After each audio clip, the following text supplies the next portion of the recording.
କାଲି କ'ଣ ଘଟିଛି ଶନିବାର କାଲି ରବିବାର ଥିଲା ନା କାଲି ମୁଁ ବସ୍ରେ ଏଠୁ ଗଲି ବସ୍ ଯାଉଛି 2ଟାରେ ଯେହେତୁ ଯାଉଛି ମୁଁ 1:45 ବେଳକୁ ପଳେଇଲି ଏଠୁ ବାହାରିକିରି ଏଇଟା ପାଖରେ ଷ୍ଟାଣ୍ଡଟା ଏଇଟା ମାନେ 3ଟା ଘର ଛାଡ଼ିକିନା ଷ୍ଟାଣ୍ଡ ଯିବା ମୁଁ ଯୋଉଠି ରହୁଛି 3ଟା ଘର ଛାଡ଼ିଲେ ଷ୍ଟାଣ୍ଡ ହେଲା ସେଟା ଆଖପାଖରେ ବି ଘର ଅଛି ଖାଲି ପୁକସୁଙ୍ଗା ନଟିରା ଯୋଗୁଁ ଘର ଦେଖାଯାଉନଥିଲା କିନ୍ତୁ ଘରରାକ ଅଛି ହେଲା ସେଠି ମାଉସୀ ଜଣେ ବି ବସିଥିଲେ ତାଙ୍କ ବାରଣ୍ଡାରେ ବି ବସିଥିଲେ ମୁଁ କହିଲି ହେଠୁ ବସ୍ଟା ରଖଉଛି କି ନଉଛି ଷ୍ଟାଣ୍ଡରେ ରହିବାଟା ଠିକ୍ ନା ମୁଁ ସେଥିପାଇଁ ଗଲିନି ତ କ'ଣ ହେଇଛି ଗୋଟେ ଲୋକ ପୁରା ଆସିଲା ସେଇ ହିଙ୍ଗୁଳା ପଟୁ ଆସିଲା ହିଙ୍ଗୁଳା ମନ୍ଦିର ପଟୁ ଆସିଲା ତ ଷ୍ଟାର୍ଟରେ ବି ଅଛି ସେ ହେଲା ଛେକରେ କି ମୁଁ ସେପଟେ ମୁଁ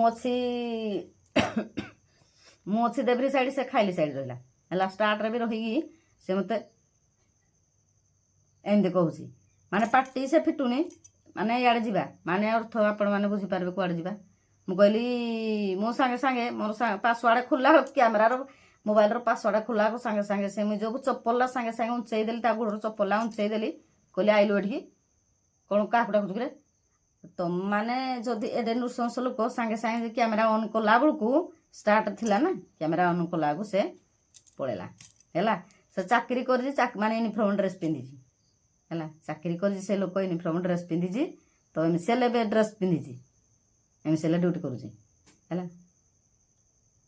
ଏଇ ତାଳଚେର ମାଇନିସର କଥା ମାନେ ସେ କ'ଣ ଆମମାନଙ୍କ ସ୍ତ୍ରୀ ଲୋକମାନଙ୍କୁ ସେ ଛାଡ଼ୁନାହାନ୍ତି ଛୋଟ ଛୁଆମାନଙ୍କୁ ଛାଡ଼ିବେ କି ଝିଅମାନଙ୍କୁ ଛାଡ଼ିବେ ସେମାନେ କୁହନ୍ତୁ ଆଉ ମୋ ଭଳିଆ ଯଦି ସେଇଭଳିଆ ସ୍ତ୍ରୀ ଲୋକ କି ଝିଅମାନେ ଯଦି ସେଇଭଳିଆ ଷ୍ଟ୍ରଙ୍ଗ ହେଇପାରିବେ ମୋ ଭଳିଆ ମୁଁ କାଲି ଷ୍ଟ୍ରଙ୍ଗ ହେଲି ତ ସାଙ୍ଗେ ଚପଲଟା ଖୋଲିଲେ ତାକୁ ଉଞ୍ଚେଇ ଦେଲି ଆଉ କ୍ୟାମେରା ଅନ୍ କରିଦେଲି ସେ ପଳେଇଲା ସାଙ୍ଗେ ପଳେଇଲା ପାସଟା ଖୁଲୁ କ୍ୟାମେରାଟା ଅନ୍ କଲାକୁ ସେ ତ ଷ୍ଟାର୍ଟରେ ଥିଲା ଯେ ପଳେଇଲା ଆଉ କିରା ତ ଚାକିରି କରିଛି ବୋଲି ତୁ ଏଡ଼େ ଉଦ୍ଧତ ଏଡ଼େ ଉତ୍ପାତ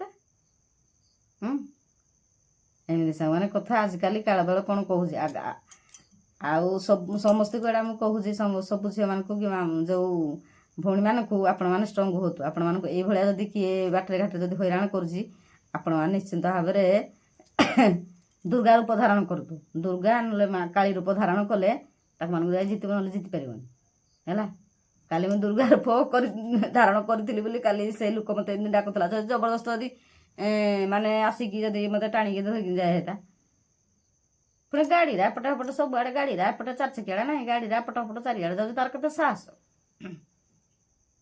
ହେଲା ଏମିତିକା କଥା ମୁଁ ତ ସବୁବେଳେ ବାଇକ୍ରେ ଯାଏ ମୁଁ କେବେ ବି ଯାଏନି ତ କାଲି ଯେହେତୁ ଭାଇ ଥିଲେ କହିଲେ ବେଙ୍ଗଳାଟା ଆମର ହେବ ଆଉ ବିଡ଼ାରା ବୁହାଯିବ 1 କିଲୋମିଟର ସାଙ୍ଗମାନେ ବିଡ଼ା ବୁହା ଥିଲା ତ ସମସ୍ତେ ଏକା 4-5 ଜଣ ହେଇଗଲେ ବିଡ଼ାରା ହାଲକା ଆଣି ପକାବୁ ତ ପୁଣି ଯୋଉଟେ ଆମର ଭାବିଥିଲୁ ସେଇଠି ବେଙ୍ଗଳାଟା କରିଦେବୁ ବୋଲି ହେଇ ବିଲରେ ବେଙ୍ଗଳାଟା କରିଦେବୁ ପଳାଟା ପଳେଇଯାଇଥିଲା ଧାନଟା ନେଇ ଆସିଦେଇଥିବ ଆଉ ଦେଖିଲୁ ଯେ ଆଖପାଖରେ 4 ପଟ ଯାକ ଆମର ଯେଉଁ ଧାନ କରାହେଇଛି ଯେଉଁ ବିଲ ପାଖରେ ତ ବିଲ ଠୋ ପାଖ ଯାକ ଆମ ଯେଉଁ କାନ୍ଥ ସବୁ ବିଲରା ତାଙ୍କର କିଛି ଧାନ କଟା ଯାଇନି ଧାନ ଯେହେତୁ କଟା ଯାଇନି ଆମେ ବେଙ୍ଗଳାଟା କେମିତି କରିଦେବୁ ତ ଗାଡ଼ି ଯିବନି ନା କ'ଣ ତାଙ୍କ ଧାନ ନଷ୍ଟ କରିକି ଆମେ ବେଙ୍ଗଳାଟା କରିବୁ ତ ହେଇପାରିବନି ତ ସେଥିପାଇଁ ବିଡ଼ା ବୁହାଟା କାଲି ଥିଲା ଆଉ ବେଙ୍ଗଳା ଥିଲା ବୋଲି ସେଥିପାଇଁ ଭାଇ କହିଲେ ପଳେଇ ଆସେ ବସ୍ରେ ପଳେଇ ଆସେ ଆଉ ବାଇକ୍ରେ କିଆଁ ଯିବି ଆସିବି ଆଉ ବସ୍ଟା ତ ଆଉଛି ଏଇଠୁ ତ ବସ୍ଟା ଆଉଛି ବସ୍ରେ ଆଇବୁ ଭାରି ଆଉ 2ଟାରେ ଗଲି ଓହ୍ଲେଇଲି 3ଟାରେ ଅଧଘଣ୍ଟେ ଲାଗିଲା ହେଲେ ବି 10 ମିନିଟ୍ ବି ଠିଆ ହେଇଛି ଦେଖ ଏ ଲୋକର କେଡ଼େ ସାହସ ହାରମନ୍ଦ ଲୋକର ତମେ ଚାକିରି ବାକିରି କଲ ବୋଲି ମଣିଷକୁ ମାନେ ସମ୍ମାନ ଦେଇଛୁ କ'ଣ ତମେ ଯଦି ଚାକିରି ଯଦି ବି ତୋର ଠିଆ ହେଲୁ ନାଇଁ ଭଉଣୀ କି ଝିଅ କି କୁଆଡ଼େ ଯାଉଛ ପଚାରି ଦେଇଥାନ୍ତୁ ମୁଁ ଭାବିଲି କ'ଣ ମୁଁ କହିଲି ବାଟ ପାଉନି ବୋଲି ଏମିତି କହୁଛି ଡାକୁଛି କ'ଣ ଆଉ ତାପରେ ସବୁ ସେଇଠି ଠିଆ ଯେତେବେଳେ ହେଲା ସେ ବାରମ୍ବାର ଏମିତି ମୋତେ ଯେମିତି ମୁଁ କହିଲି ଏଇଟା ତ ଯେଉଁ ଯେମିତି କହନ୍ତି ଯେ ମଣିଷ ରାକ୍ଷସ ପାଲଟି ସାରିଲାଣି ଏଠି ଆଉ ତ ସାଙ୍ଗରେ ପାସୱାର୍ଡ଼ ଖୋଲିନି କ୍ୟାମେରା ଅନ୍ କଲାକୁ ଷ୍ଟାର୍ଟରେ ଗାଡ଼ିଟା ଥିଲା ପଳେଇଲା ଏମିତିକା ସେମାନେ କଥା ଆପଣମାନଙ୍କ ସହିତ ଏଇଟା ସତର୍କ ଆପଣମାନଙ୍କୁ କହୁଛି କାହା ସହିତ ଏମିତି ଯଦି ଗୋଟେ ଆପଣମାନେ ଦୁର୍ଗା ରୂପ କାଳୀ ରୂପ ଧାରଣ କଲେ ଯାଇକି ବଞ୍ଚିପାରିବେ ନହେଲେ ବଞ୍ଚିପାରିବେନି ହେଲେ ସୁଧା ଆଜି ଭିଡ଼ିଓଟା ମୋତେ ବନେଇବା ପାଇଁ ପଡ଼ିଲା କାରଣ ଏଇଭଳିଆ କାହା ସହିତ ପରିସ୍ଥିତିରେ ଆପଣମାନେ ଘଟିଛି କି ମୋ ସହିତ ଏଇଟା ଘଟିଛି କାଲି ରବିବାରର ଘଟଣା ଆଜି ସୋମବାର ହେଲା ସକାଳେ ଭିଡ଼ିଓ ଏକା ସେମାନେ ପକାଇଲେ ମୁଣ୍ଡ ଫୁଣ୍ଡ ବିନ୍ଧିଲା ଯୋଗୁଁ ଏଥିପାଇଁ ଆସିଲି ଯୋଗୁଁ ଥଣ୍ଡାରେ ପଳେଇ ଆସିଲା ଭିଡ଼ିଓ ବନେଇ ପାରିଲିନି ଭିଡ଼ିଓ ତ ବନେଇଲେ ପୋଷ୍ଟ କରିବି ନା ବନେଇଥିଲି ଯୋଗୁଁ ପୋଷ୍ଟ କରୁଛି ଆଉ ହଉ ଆପଣମାନଙ୍କୁ ଆଜିର ଭିଡ଼ିଓଟି କେମିତି ଲାଗିଲା ଆପଣମାନେ ନିଶ୍ଚିତ ଦେଖନ୍ତୁ ପ୍ରଥମ ଶେଷ ଭିଡ଼ିଓ ଭଲ ଲାଗିଲେ ଲାଇକ୍ ସେୟାର ସବସ୍କ୍ରାଇବ୍ କରୁ ଆପଣମାନଙ୍କୁ ବହୁତ ନମସ୍କାର ରଖୁଛି ଆଉ ଗୋଟେ ନେକ୍ସଟ ବ୍ଲଗ୍ ଦେଖା ହେବ ବାଏ ବାଏ ହଁ ସାଙ୍ଗମାନେ ଆମେ ଗରିବ ହେଇଥାଉ ପାରୁ କିନ୍ତୁ ଆମ ପାଖରେ ଯେତିକି ସମ୍ମାନ ଅଛି ନା ଧନୀ ଲୋକଟେ ସେତିକି ସମ୍ମାନ ପାଇପାରିବେନି ଧନୀ ଲୋକମାନେ ଟଙ୍କା ପଇସାରେ ଆପଣମାନଙ୍କୁ ପୋତି ପାରିବେ ତ ଆପଣମାନଙ୍କୁ ସବୁକିଛି ଖାଇବା ପାଇଁ ସବୁକିଛି ଦେଇପାରିବେ କିନ୍ତୁ ଗରିବ ଲୋକଟେ ଯେଉଁ ମନଟା ଥାଏ ଧନୀ ଲୋକଟେ ସେଇ ମନଟା ନଥାଏ। ଧନୀ ଲୋକମାନେ ସେମାନେ ଗରିବ ଲୋକକୁ ଘୃଣା କରନ୍ତି, ଆଉ ଗରିବ ଲୋକଟା ନିଶ୍ଚିନ୍ତ ଭାବରେ ସବୁ ଲୋକମାନଙ୍କୁ ସେ କିଛି ନଥାଉ ତାଙ୍କର, କିନ୍ତୁ ସେ ଖାଲି ପାଣି ଗ୍ଲାସରେ ଦିଅନ୍ତୁ, କିନ୍ତୁ ଗରିବ ଲୋକଟେ ଯେଉଁମାନଙ୍କ ଯେତିକି ଶାନ୍ତି ଅଛି ନା ଧନୀ ଲୋକଟେ ସେତିକି ଶାନ୍ତି ନାହିଁ। ଲୋକଟା ବୋଲି ଏଭରେଜ 40-45 ହେବନି, ହଁ 40 ଭଳିଆ ହେଇଯିବ, 40-42 ଭଳିଆ ଏତିକି ବୟସର ଲୋକଟା। ତ ସାଙ୍ଗମାନେ ଦେଖନ୍ତୁ ମୁଁ ଏଠି ଷ୍ଟାଣ୍ଡରେ ଠିଆ ହେଇଛି। ଆଜି କୁଆଡ଼େ ଯାଉଛି ଆପଣମାନଙ୍କୁ, ଏଟା ହେଉଛି ଷ୍ଟାଣ୍ଡ ହେଲା। ଷ୍ଟାଣ୍ଡରେ ଠିଆ ହେଇଛି, ବର୍ତ୍ତମାନ ବସ୍ ଆସିନି। ବସ୍ ଆସିଲେ ମୁଁ କୁଆଡ଼େ ଯାଉଛି ଆପଣମାନେ ଚିହ୍ନାରେ କହିବି, ଆପଣମାନେ ଚାଲନ୍ତୁ। ଏଟା ଷ୍ଟାଣ୍ଡଟା ହେଲା, ମୁଁ ଆଗ କ୍ୟାମେରା କରିକି ଆପଣମାନଙ୍କୁ ଦେଖାଉଛି ଷ୍ଟାଣ୍ଡ। ତ ଏଇଠୁ ବସିଲେ ତ ଯିବ କୁଆଡ଼େ ଯିବ ଆପଣମାନଙ୍କୁ କହୁଛି ହେଲା। ଏଇଟା ରାସ୍ତା, ଆମ ଘର ପଟକୁ ଏଇଟା ରାସ୍ତା ହେଲା, ଏପଟକୁ ରାସ୍ତା। ତ ଏଇଟା ହେଉଛି ଟ୍ରାନ୍ସପୋର୍ଟିଂ ରୋଡ଼, ତ ଏଇଟା ହେଉଛି NH। ଏଇଠି ବସ୍ ଆସିବ, ଏପଟୁ ଅନୁଗୁଳ ପଟୁ ବସ୍ ଆସିବ, ତ ବସ୍ରେ ଯିବି। ମାନେ ବସ୍କୁ ନେଉନି ମୋ ମୁଣ୍ଡ ବିନ୍ଧି ସାରିଲାଣି। ମୁଁ ଏତେ ସମୟ ଯଦି ବସ୍ ଷ୍ଟାଣ୍ଡରେ ବସିବି ମୋ ମୁଣ୍ଡ ତ ବିନ୍ଧେ। ତାପରେ ମୋତେ ତ ଥଣ୍ଡା ହେଇଛି, ଥଣ୍ଡା କାଶ ଜ୍ୱର ବି, ଏପର୍ଯ୍ୟନ୍ତ ବସ୍ ଆସିନି। ସାଙ୍ଗମାନେ ଦେଖନ୍ତୁ ଏଠି ମୁଁ ଠିଆ ହେଇଛି, ଲୋକଟା ପଳେଇଲା। ତ ଏତେ ହାରାମଚୋଦ ଲୋକ, ତ ମୁଁ ଠିଆ ହେଇ ସେ ବାଇକ୍ରେ ଯାଉଛି, ମୋତେ ଡାକୁଛି ଏଇ ଆସ, ମାନେ ସାଙ୍ଗେ ସାଙ୍ଗେ କ୍ୟାମେରା ଅନ୍ କଲା ବେଳକୁ ଏପଟେ ଲୋକଟା ପଳେଇଲା।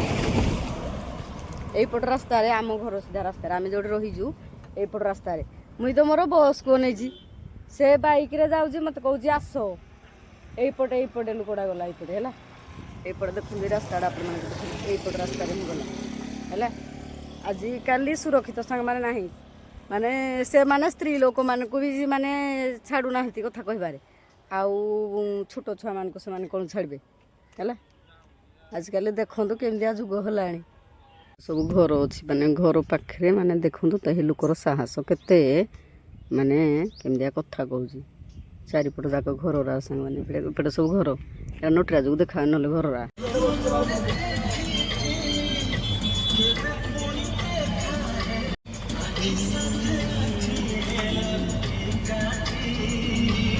ଫେଣ ଦେଖନ୍ତୁ ରାତିରେ ଆଜି ଆମର ଧାନ ପେଶା ଯିବ ମେସିନ୍, ଚାଲନ୍ତୁ ଦେଖିବା। ତ ମମି ଏକା ପଛରେ ଯିବା, ଆମେ ଯିବା ଆଗରେ, ସକାଳୁ ବିଦେବ, ଆସ ଯିବା। ଧାନ ଗାଲି ଏରା ପେଶା ହେଇଛି, ଏଇଥିକ ଆହୁରି ପେଶା ଯିବ, ଆହୁରି ଏତିକ ଧାନ ଇଆଡ଼େ ଥୁଆ ହେଇଛି, ଆହୁରି ବାହାରେ ଭିଡ଼ା ଚାଲିଛି ଧାନ କଟା। ମାନେ ଦେଖନ୍ତୁ ଆସିନା ଆମ ଘରେ, ତ ଭୋରୁ ଆସିଲେ ଯାହାହେଲେ ଶୀତ କରୁଛି, ଶୀତରେ ପଳେଇ ଆସିଲୁ। ତ ଦେଖନ୍ତୁ କାଲି ଯାଇଥିଲି, ପୁଣି ଆଜି ଆସିକି ଘରେ କାରେଣ୍ଟ ବେଙ୍ଗଳା ହେଉଥିଲା ନା ଘରେ। ଭାଇଙ୍କ ପାଇଁ ଭଜା କରି ଭାଇ ଡ୍ୟୁଟି ଯିବେ। ଆସିଲା ବେଳକୁ ସାଙ୍ଗମାନେ ଯେଉଁ ଶୀତ କିଆଁ କହୁଛ, ଶୀତ ଲାଗି ଦେଖନ୍ତୁ ଏଠି ଚାହା, ନାଲି ଚାହା ବର୍ତ୍ତମାନ କରାହେଇଛି। ତଣ୍ଟି ବି ଫିଟୁନି, ଭଏସ୍ ଆପଣମାନେ ଜାଣିପାରିଥିବେ। ଦେଖନ୍ତୁ ଏପଟେ ଭଜା ପାଇଁ ନିଆଁ ଲଗେଇ ଦେଇଛି, ତ ଏ ଯେଉଁ ଟୋପି ଆମର ଭୁକୁଛି ଯାଇଥିଲା, ଇଏ ବି ପଳେଇ ଆଇଲା। ହଁ ତୁ ଯାଇନି ଘରେ, ତ ଚାପି ପଚାଇ ହଁ ହେତିକି ଚାହା ଦିଅ, ଚାଲ ଶୀତ କଲେ। ବର୍ତ୍ତମାନ ଦେଖନ୍ତୁ ସେଉ ମୁଢ଼ି ଆଉ ବିସ୍କିଟ୍ ହେଇଛି, ଏଠି ଆମର ଖାଇବ। ତ ସାଙ୍ଗମାନେ ଅପେକ୍ଷା ହେଲାଣି ଯେଉଁ 4ଟା ଟାଇମ୍, 4:10, ତ 4:10 ଟାଇମ୍ରେ ଉଠି ପଡ଼ିଲେଣି, ଉଠି ସାରିଲେଣି ମାନେ ସନ୍ଧ୍ୟା ହେଲା। ତ ମୁଣ୍ଡ ସେମାନେ କିଛି କୁଣ୍ଡିବା ପାଇଁ ଭଲ ଲାଗୁନି, କାରଣ ଦେହଟା ମୋତେ ଭଲ ଲାଗେନି, ମୁଣ୍ଡଟା ବିନ୍ଧୁଛି।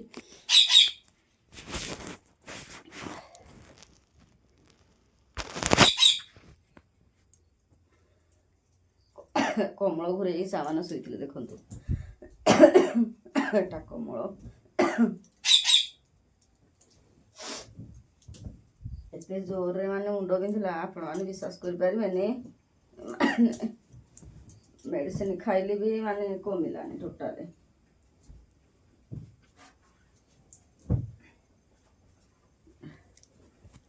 ଯେଉଁ ପରିଶ୍ରମ ହେଉଛି ସାଙ୍ଗମାନେ, ଆପଣମାନେ ବିଶ୍ୱାସ କରିବେନି, ମାନେ ଧାନ କଟା ଯେଉଁ ପରିଶ୍ରମ କୁହନ୍ତୁନି ଆଉ।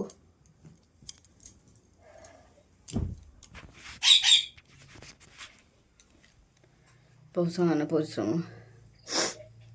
ତ ତାପରେ ଆମେ କ'ଣ ବିଲରା ସବୁ ଅଛି ଏନେ ଧାନ କାଟିଲା ବେଳେ ସବୁ ପାଣି ରହିଯାଇଛି, ମାନେ କାଦୁ ମାନେ ଗୁଡ଼ରେ ସବୁ କାଦୁ ଉଠି ଯାଉଛି। ତ ଯାହା ହେଲେ ଥଣ୍ଡାଟା ପାଦରେ ପାଣିଟା ପଶିଲାଣି ନା, ତ ସେଇଥିପାଇଁ ସବୁମାନେ ଦେହ ଭଲ ଲାଗୁନି। ଆପଣ ତ ଦେଖିପାରୁଥିବେ, ଭଏସ୍ରୁ ବି ଜାଣିପାରୁଥିବେ।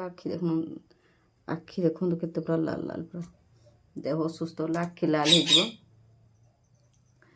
ତାପରେ ଓଠ ସବୁ ଶୁଖିଲା ଶୁଖିଲା ଟାଇପ୍ର ଦେଖାଯିବ, ଜିଭ ଫଟିଆ ପା ଦେଖାଯିବ। ତ ଏମିତିକା ସାଙ୍ଗମାନେ କଥା।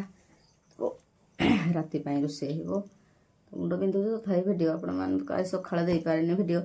ତ ଘରକୁ ଯାଇଥିଲି, କାଲି ଘରକୁ ଯାଇଥିଲି। କାଲି ଯେହେତୁ ରବିବାର ଥିଲା, ଶନିବାର ଘରୁ ଆସିଲି। ଭାଇ ଆସିଲେଣି, ଭାଇ ରହିଗଲେ।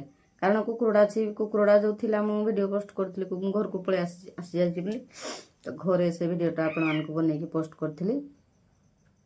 ତ ତାପରେ ଭାଇ ଥିଲେ, କହିଲେ କୁକୁରକୁ ଭାତ ଦେଇକି ପଳାଇବ। ମୁଁ କ'ଣ କଲି, ଏଠୁ ବହୁତ କଷ୍ଟମଷ୍ଟରେ ସାଙ୍ଗମାନେ ରାତିଟା ଦିନ ରହିଛୁ। ମୋତେ ଏକୁଟିଆ କେତେବେଳେ ମୁଁ ରାତିରେ ରୁହେନି, କାରଣ ଭାଇ ଯୁଆଡ଼େ ଯାଆନ୍ତି ତ ପଳେଇ ଆସନ୍ତି। ସେ ସକାଳୁ ଗଲେ ବି ସନ୍ଧ୍ୟା ସୁଦ୍ଧା ଘରେ, କିନ୍ତୁ ଯେଉଁଆଡ଼େ ଗାଁ ଗଣ୍ଡା ଗଲେ ସୁଦ୍ଧା ଏକୁଟିଆ ମୁଁ କେବେ ରହିନି। ତ ବହୁତ ଦିନ ମୋତେ ରାତି ଯାକ ନିଦ ନାହିଁ, ହେଲେ ବି ମୁଇଁ ଷ୍ଟ୍ରଙ୍ଗ କରିନା ଶୋଇଲି। ଆଉ ତ ମୁଡ଼ି ମାଡ଼ି ହେଇ ଶୋଇଲି। ତ ସେତା ମାନେ ରାତି ନିଦ୍ରା କିଛି ମୋତେ ନିଦ ହିଁ ନାହିଁ ସାଙ୍ଗମାନେ। ଭାଇ ରହିଲେ ହେଠେ, ମୁଇଁ ରହିଲି ଏଠେ, ଗୋଟେ ଦିନ ରହିଗଲି।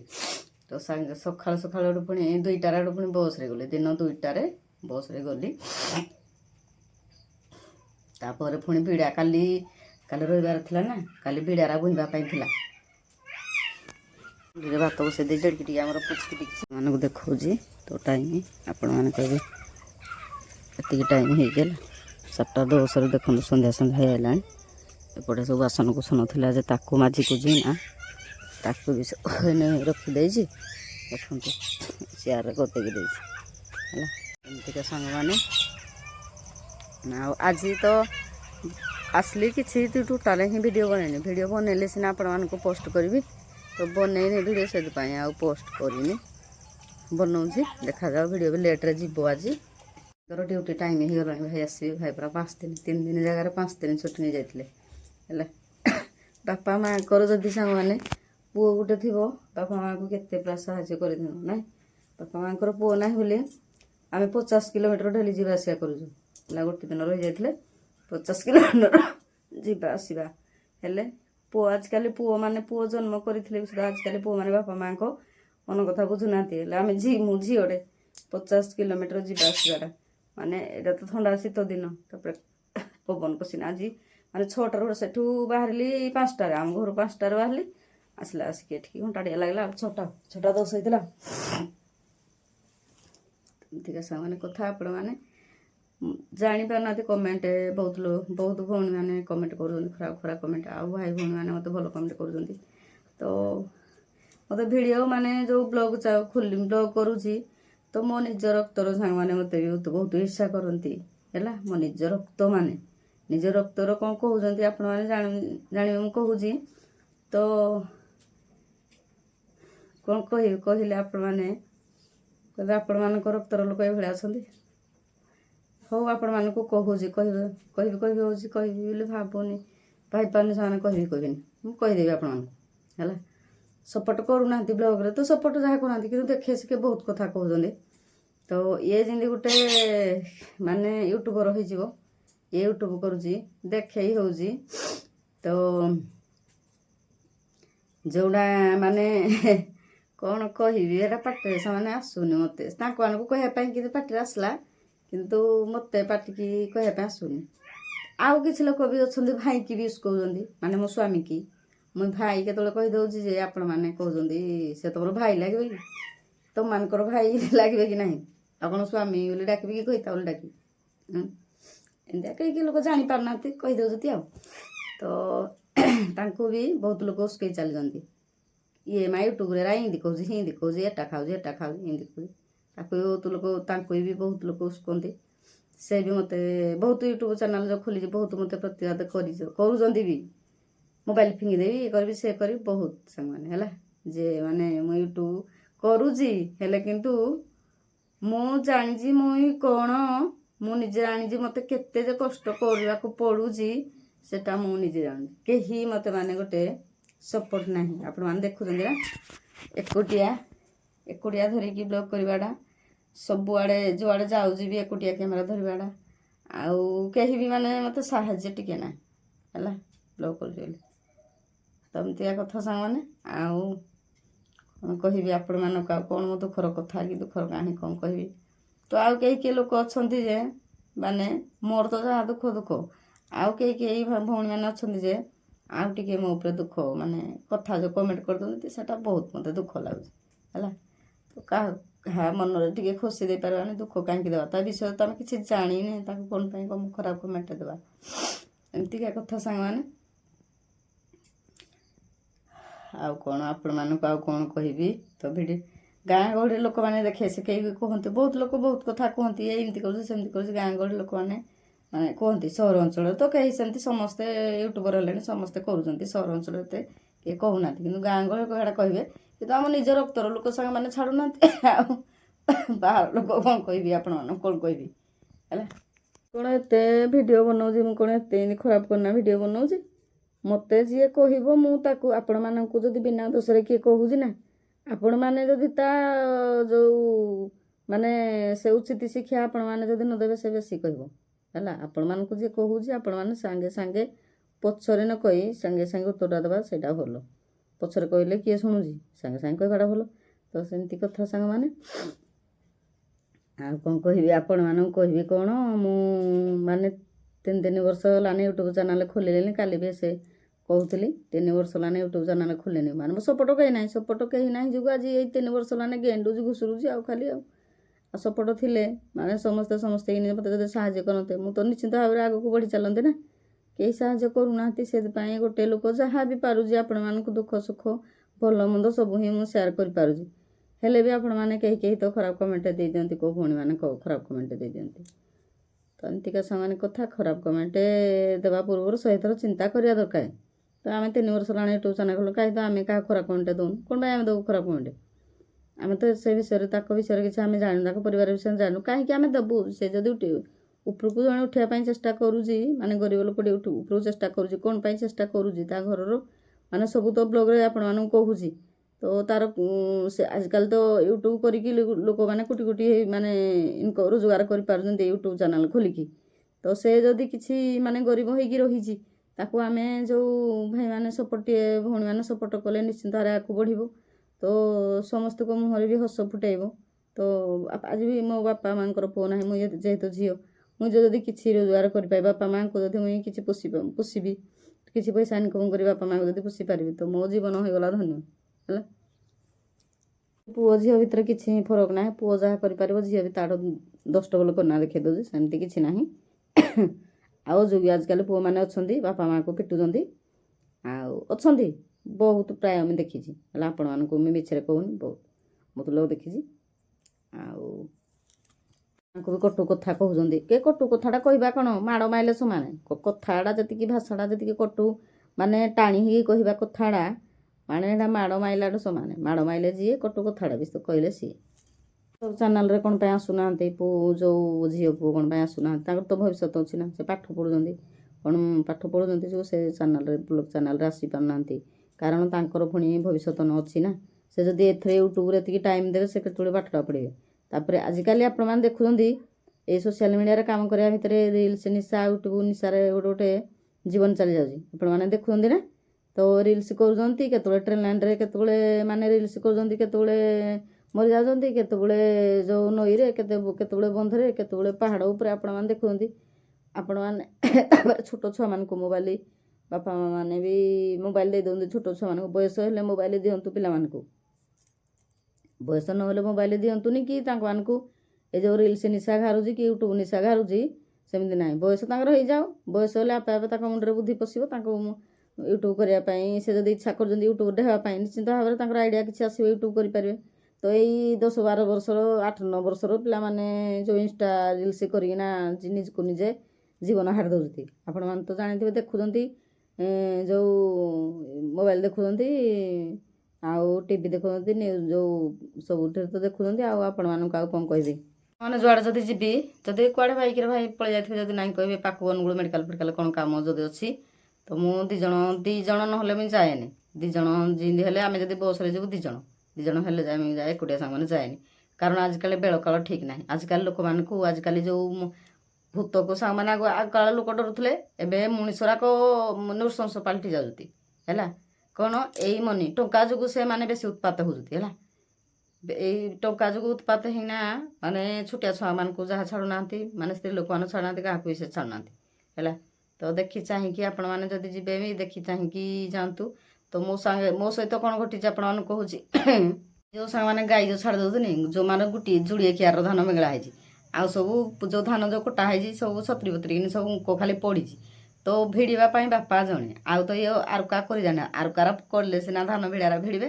କହୁଛନ୍ତି ଆମେ କେହି ଆରୁକା କରି ଜାଣୁ, ଖାଲି ଧାନ ସବୁ କାଟିବୁ। ସବୁ କାଟିଲେ କିନ୍ତୁ ମୋ ବାପା ଏକୁଟିଆ ଖାଲି ଆରୁକା କରିକିନା ମାନେ ବିଡ଼ା ଭିଡ଼ିବା ପାଇଁ ହେଲା। ଖାଲି 2ଟା କିଆର ବେଙ୍ଗଳା ହେଇଛି ଜମା ଧାନ, ଆଉ ସବୁ ପଡ଼ିଛି କିଆ ବିଲରେ। ଅଷ୍ଟମୀ ନା ଯାଇସାରୁ, ଅଷ୍ଟମୀ ପାଇଁ ତ ସବୁ ପଳେଇ ଆସିଛୁ। ଅଷ୍ଟମୀ ଯାଇସାରୁ ଦେଖାଯାଉ। ଆଉ କାଲି ମୁଁ ଯାଉ ଆମ ଘରେ ବି କଥାଟା କହିଲି ହେଲା। ଘରେ କହିଲି ଯେ କହିଲେ ଏଇଠି ଏତେ ଲୋକ ଘର ଥାଉ ଥାଉ ଏତେ ଲୋକ ପାଖ ଯାଉ ଦେଖି କେତେ ସାହସ ଲୋକଟାର। ତ ଭାଇଙ୍କୁ ଆଜି ବି କଥାଟା କହିଲି। କହିଲେ ହଁ ଏରା ଚାକିରି ବାକିରି କରିଛି ବୋଲି ମଣିଷ ତାଙ୍କର ଆଉ ଖାତିରି ନାହିଁ। କେଉଁ ମଣିଷକୁ ଆଉ ପସନ୍ଦ ତାଙ୍କ ମାନଙ୍କର ନାହିଁ। କହିଲେ ଚାକିରି କରିଛି ନା ଟଙ୍କା ପାଉଛନ୍ତି, ସେ ଇନ୍ଦ୍ରଚନ୍ଦ୍ର ମାନୁନାହାନ୍ତି। ଏମିତିକା ସେମାନେ କଥା। ଆଉ ଚାକିରି ତାଙ୍କ ମାନେ କ'ଣ ନ କଲା ଜାଗା ଏଇ ମାଟି ଖଣ୍ଡେ ଗଲା ବୋଲି ସେ ମଣିଷ ଆଜିକାଲି ହେଇଗଲେ। ମଣିଷ ହେଇଗଲେ ବୋଲି ମଣିଷମାନଙ୍କୁ ମା' ଭଉଣୀକି ଇଜ୍ଜତ ଦେଇସିକି ନା ତମାନେ ଚାକିରି କଲ ବୋଲି। ତମ ମା' ଭଉଣୀ ରାକୁ କେହି ଯଦି ଡାକିନା ଗାଡ଼ିକିନା ହେଆଡ଼େ ଘିଚିତା, ତମର ମା' ଭଉଣୀ ଅଛି, ତମର ଝିଅ ଅଛି, ତମର ତ ସବୁ ଥିବେ ନା, ତମର ସମସ୍ତେ ଥିବେ। ତାମାନେ ତମେ ବି କାହାକୁ ସମ୍ମାନ ଦେଇ ଶିଖିନ। ସମ୍ମାନ ଦେଇ ଶିଖିଲେ ସମ୍ମାନଟା ଯାଇ ପାଇବ। ଆଉ ସମ୍ମାନ ତ ତମମାନେ ଦେଇ ଶିଖିନ, ସମ୍ମାନଟା ପାଇବ କ'ଣ? ନହେଲେ ସେ ଗୋଟେ ବୟସ ମୁଇଁ ତାକୁ ଚପଲ ଖୋଲି ପିଟିବାକୁ ତୋଳି ଯାଇତି।